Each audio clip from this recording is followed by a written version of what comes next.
नमस्ते बच्चों, 7th class की विज्ञान विषय में आप सभी का स्वागत है। पिछले वीडियो में हमने अम्ल और क्षार के बारे में पढ़ा था। अम्ल क्या है, क्षार क्या है, उसको उन सभी को किस प्रकार से हम उनकी पहचान कर सकते हैं इत्यादि का हमने यहाँ पर अध्ययन किया था। आज हम एक प्रकार से यहाँ पर अध्ययन करने वाले हैं किसका, उदासीनीकरण। यानी उदासीनीकरण किसे कहते हैं, तो सिंपल परिभाषा में अगर हम कहते हैं कि अम्ल और क्षारक जो हैं आपस में भी क्रिया करके लवण और यहाँ पर जो है जल का इसमें निर्माण होता है। तो हम कह सकते हैं कि अम्ल और क्षार एक दूसरे के गुणों को उदासीन करते हैं। इस गुण को ही प्रकार से क्या कहते हैं, उदासीनीकरण कहते हैं। हमने पढ़ा है कि अम्ल नीले लिटमस को लाल कर देते हैं और क्षार लाल लिटमस को नीला कर देते हैं। आइए अब ये देखें कि जब किसी अम्ल को किसी क्षारक में मिलाया जाता है तो क्या होता है।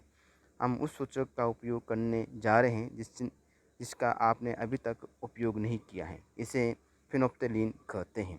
तो इसे प्रकार से किस नाम से जाना जाता है, फिनोप्थलीन के नाम से जाना जाता है। तो अम्ल एक प्रकार से क्या करेंगे, नीले लिटमस को लाल करते हैं और क्षारक एक प्रकार से क्या करेंगे, क्षारक लाल लिटमस पत्र को नीला कर देते हैं। तो इसके पहचान हम एक प्रकार से जो है यहाँ पर सूचक का प्रयोग करते हैं। तो सूचक एक प्रकार से क्या है, फिनोप्थलीन का उपयोग इसमें किया जाता है।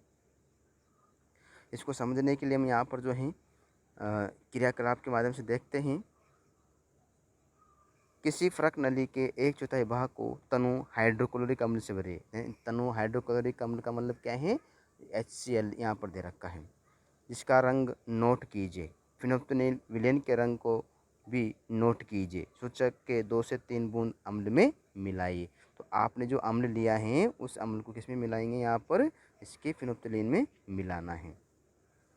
तो इस चित्र में आप देख रहे हैं यहाँ पर अम्ल सूचक जो हैं, चित्र 5.4 में आप देख रहे होंगे। अम्ल इसमें एक फरक नली में लिया और सूचक इसमें क्या डाला है, आपने फिनोप्थलीन डाला है। तो फरक नली को धीरे धीरे हिलाइए कि आपको अम्ल के रंग में कोई परिवर्तन दिखाई देता है। तो दिखाई देता है तो आप उसको नोट कर सकते हैं कि इसमें क्या रंग में परिवर्तन हो रहा है। तो उसको देखकर आप नोट कर सकते हैं। अम्लीय विलेन में ड्रॉपर से सोडियम हाइड्रोक्साइड की 1 बूंद डालें। तो सोडियम हाइड्रोक्साइड यहाँ पर क्या है, क्षार होता है। परख नली को धीरे धीरे हिलाइए, क्या विलेन के रंग में कोई परिवर्तन होता है। विलेन को निरंतर हिलाते हुए बूंद बूंद करके सोडियम हाइड्रोक्साइड विलेन डालना तब तक जारी रखिए जब तक कि हल्का गुलाबी रंग न आ जाए। यानी जब तक हम आपको क्या डालना है, इसमें सोडियम हाइड्रोक्साइड डालना है। और सोडियम हाइड्रोक्साइड एक प्रकार से क्या है, इसमें क्षार है। तो अम्ल में तनु HCl लिया था और इसमें यहाँ पर क्या दे रखा है, ये प्रकार इसमें NaOH दे रखा है। अब इसमें तनु हाइड्रोक्लोरिक अम्ल की 1 बूंद और मिलाइए। आप क्या देखते हैं कि क्या विलेन पुनः रंगीन हो जाता है। तो फिर से सोडियम हाइड्रोक्साइड मिलाइए। जब आप फिर से इसमें सोडियम हाइड्रोक्साइड मिलाएंगे तो विलेन का रंग वापस कैसे हो जाएगा, गुलाबी हो जाता है। 1 बूंद मिलाइए, क्या रंग में कोई परिवर्तन होता है, विलेन पुनः गुलाबी हो जाता है। तो इस प्रक्रिया में आप देख रहे हैं कि किस प्रकार से क्षारक डालते हैं। क्षारक डालने से धीरे धीरे एक प्रकार गुलाबी रंग प्रारंभ हो जाता है।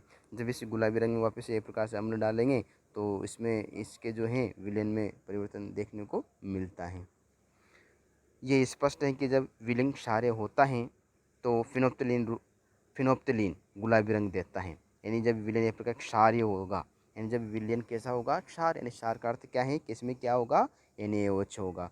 जब NaOH इसमें दे रखा है, यानी यहाँ पर NaOH जो है इसमें क्या है, क्षार हैं। और HCl इसमें क्या है, ये प्रकार से अम्ल हैं। इसमें जो है अम्ल के रूप में ये आपने लिया और क्षार के रूप में इसमें NaOH लिया है। सूचक के रूप में आप इसमें क्या लेते हैं, सूचक के रूप में फिनोप्थलीन इसमें लिया जाता है। तो फिनोप्थलीन इसमें लेते हैं, प्रकार से रंग में परिवर्तन देखने को मिलता है। यह स्पष्ट है कि जब विलेन क्षारीय होता है तो फिनोप्थलीन गुलाबी रंग देता है। इसके विपरीत जब विलेन अम्लीय होता है तो ये रंगीन होता है। तो यहाँ पर हम देखते हैं जब विलेन क्षारीय होगा, विलेन कैसा होगा, क्षारीय होगा, तो फिनोप्थलीन कैसे रंग का होगा, गुलाबी रंग देता है। इसके विपरीत जब विलेन अम्लीय होगा, जब विलेन कैसा होगा, अम्लीय होगा, तो ये रंगहीन होगा, यानी इसमें कोई कलर नहीं होगा। जब किसी अम्लीय विलेन में क्षारीय विलेन मिलाया जाता है, अम्लीय विलयन में क्या मिलाएंगे, क्षारीय विलयन। जैसे अम्लीय विलयन का अर्थ क्या है यहाँ पर HCl, और क्षारीय विलयन का अर्थ क्या है NaOH दे रखा है। तो दोनों विलयन एक दूसरे के प्रभाव को उदासीन कर देते हैं। जब किसी अम्ल और क्षारक के विलयन को उचित मात्रा में मिला जाता है तो विलयन की प्रकृति न तो अम्लीय हो जाती है और प्रकृति न तो अम्लीय रहते हैं और न ही क्षारीय। तो एक दूसरे के लक्षणों को क्या करते हैं यहाँ पर, उसको उदासीन कर देते हैं। तो अम्लीय ना तो अम्लीय रहेगी ना क्या रहेगी, क्षारीय रहती हैं। तो इसको हम इस प्रकार से अंडरलाइन कर सकते हैं कि जब किसी अम्लीय क्षार का विलयन कैसा होगा, उचित मात्रा इसको मिलाते हैं तो विलयन ना तो अम्लीय रहेगा और ना एक प्रकार से क्षारीय होगा। अम्ल तथा क्षारक दोनों की प्रकृति लुप्त हो जाती है। इस प्रकार बना विलयन न तो अम्लीय होता है और ना ही क्षारीय। उदासीनीकरण के तत्काल बाद प्रकृति को स्पर्श करे आपने क्या अनुभव किया। उदासीनीकरण अभिक्रिया जो है यहाँ पर उदासीनीकरण अभिक्रिया में सदैव ऊष्मा निकलती हैं अर्थात निर्मुक्त होती हैं। निर्मुक्त ऊष्मा से अभिक्रिया मिश्रण का ताप बढ़ जाता है। उदासीन अभिक्रिया में नया पदार्थ निर्मित होता है जो क्या कहता है यहाँ पर, लवण कहलाता है। तो उसे एक प्रकार से क्या कहेंगे, लवण। लवण अम्लीय, क्षारीय अथवा उदासीन प्रकृति का हो सकता है। अतः उदासीनीकरण को निम्न रूप से परिभाषित किया जा सकता है। तो इसकी परिभाषा किस प्रकार से होगी, किसी अम्ल और किसी क्षारक के बीच होने वाले अभिक्रिया उदासीनीकरण कहलाती हैं। इस प्रक्रम में ऊष्मा के निर्मुक्त होने के साथ साथ लवण और जल भी निर्मुक्त होता है। यानी यहाँ पर लवण और जल का भी इसमें निर्माण होता है। कुछ अब इसमें परिभाषा दे रखी है यहाँ पर। क्या आप अम्ल वर्षा से परिचित हैं? क्या आपने कभी अम्ल वर्षा के क्षतिकारी प्रभावों के बारे में सुना है? जैसा कि नाम से पता चलता है, जब वर्षा जल में अम्ल की मात्रा अत्यधिक होती है तो वह अम्ल वर्षा कहलाते हैं। वर्षा अम्ल में ये अम्ल कहाँ से आता है, वर्षा जल अम्लीय इसलिए हो जाता है क्योंकि कार्बन डाइऑक्साइड, सल्फर डाइऑक्साइड और नाइट्रोजन हाइड्रोक्साइड जैसे गैसें वायु में प्रदूषक के रूप में निर्मुक्त होती हैं। वर्षा जल में घुलकर पुनः कार्बनिक अम्ल, सल्फ्यूरिक अम्ल और नाइट्रिक अम्ल बनाती हैं। और ये अम्ल वर्षा भवनों, इत्यादियों और इमारतों और पौधों एक प्रकार जंतुओं को क्षति पहुँचाने का यहाँ पर कार्य करती हैं।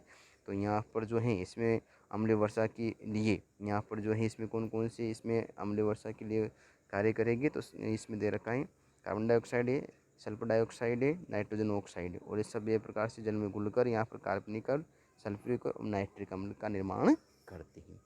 तो बच्चों, आज हमने जो है यहाँ पर उदासीनीकरण अभिक्रिया के बारे में पढ़ा। अम्ल और क्षार के किस प्रकार से जो है अम्ल वर्षा करते हैं और ये किस प्रकार से यौगिक का यहाँ पर निर्माण करती हैं, इत्यादि गुणों के इत्यादि लक्षणों के बारे में हमने यहाँ पर जानकारी प्राप्त करी। अगले वीडियो में हम इसके कुछ और यहाँ पर जो है अम्लीय, क्षारीय, उदासीनीकरण और लवण के बारे में चर्चा करेंगे। सभी भैयाओं को धन्यवाद।